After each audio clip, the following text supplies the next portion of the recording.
Hey there, Crunchified Clean friends. Let's get into the newest Jenkins video. Putting the use baking soda, vinegar, and dish soap to give the bathtub a good scrub. We do have some hard water issues here, so the staining on the bathtub is a little bit hard to get. I can already see some uneducated comments when it comes to the caulking right here that needs to be replaced because it's not mold, it's caulking that needs to be replaced. Now the shower head has completely changed the game when it comes to cleaning the bathtub. I was even able to spray out some of the cobwebs that was in the corner of the literally shower. Just for y'all's satisfaction, I used the steamer on the spot to show you it's not mold, it's not coming out. It's caulking that needs to be repaired. Oh my god, cobwebs, how could you? Several things. From a professional house cleaner, I own a green certified eco-friendly cleaning business. I do love the fact that she uses eco-friendly products. In terms of the mold in the bathroom, I'm not a mold remediation specialist, but owning a cleaning business, I do connect and interact with lots of other type of cleaning businesses. Just watching the video, it does look like black mold. And that is common in bathrooms to anyone who is embarrassed, even her. Don't be embarrassed. It's common. No matter how much you try, don't be surprised if you see a little bit of black mold. When there's an overwhelming amount of black mold and you start feeling the effects of it, coughing, wheezing, sickness, illnesses, black mold is very toxic in large quantities. But it's not uncommon to have mold grow in a bathroom. Mold spores grow in dark, damp places. Bathrooms tend to be dark and damp. Some bathrooms don't even have windows. Her bathroom does seem to have a window, so that's beneficial. Damp? Of course it's damp. There's water and moisture in bathrooms all the time. When you have mold in your caulking I can never say the word right. Caulking.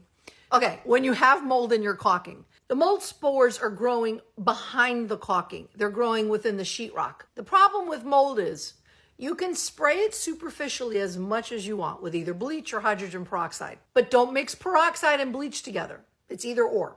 So if you use bleach, it will help lighten and discolor the mold and make it look whitish. Or if you use peroxide, it will help kill the mold spores that are superficial, that you're visually seeing. The thing is, you're not getting within the sheetrock. You're not getting behind the caulking. So you're not killing the mold spores that are growing behind what you can't see. That's when you would need a mold remediation specialist to go in there, remove the caulking, spray, kill the mold spores that are inside the sheetrock. Unless you're getting to the root source of the mold, you're only going to be wiping or removing it superficially. It will always keep growing and coming back. So she does have that window in the bathroom. I would suggest having that window open as much as possible. If you live ground level, it's obviously not safe to keep a window open 24 hours a day. But when you're home, if you have a screen, if you have bars, if you are able to keep your window open in a bathroom, try to have it open as much as possible. Even in the winter, try. Because that airflow circulation will help reduce the amount of moisture in the bathroom, which can help reduce the amount of mold growth. Don't have tinted windows in a bathroom because you're preventing light from coming in. And sunlight can help kill mold spores as well. You want to try to get as much sunlight, natural sunlight, in your home as much as possible throughout the day.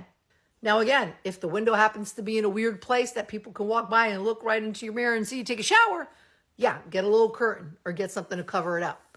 But tinted windows is not the best thing to have in a bathroom. So good airflow, good sunlight, and if you have those circulating vents, try to clean those out every few months so you can get good airflow through your bathroom. So a couple things about the video. I like that she uses eco-friendly, non-toxic cleaning products. I like that she does a good job with cleaning the bathroom, but it does look like it's mold spores, and don't be embarrassed if it is. It's not uncommon to have mold spores in your bathroom. I'm so glad that my video has helped you or is helping or will help, or just thank you for your comment and thank you. When you live in an apartment, I would assume that mold issues is something that the landlord should be taking care of. Not all landlords are proactive, so that sucks. I would suggest definitely bring it up to the landlord. Personally, all my communication with people when it comes to repairs or home or car, I do everything through text or email. You know why? I need a paper copy. I want a paper copy. I have seen enough Judge Judy's to know that if you don't have proof of a conversation, it's hard to verify what was spoken about. So I would definitely suggest, if you're going to talk to your landlord about mold issues, get it in writing. Email or text them. If you do speak on the phone, after you hang up, text them or email them and say, hey, thank you for listening to my concerns. As per our conversation, and do like a little brief thing about what you spoke about. You told me you would deal with the mold, looking forward to it, let me know when you're going to come out, or you told me you won't deal with the mold. Kind of have a follow-up conversation with your landlord via text or email. You want to get these conversations in writing, especially if it has to do with mold or anything in your apartment that can possibly get you sick. So I hope those tips help. Let me know if you have any other questions regarding mold or cleaning or anything else. Thank you again so much, Lenator. I hope I'm saying your name right.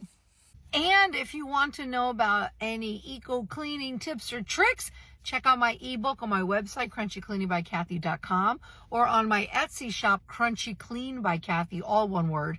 My ebook is called Tips and Tricks for Eco Cleaning by a Green Clean Pro. Check out my ebook. Thanks.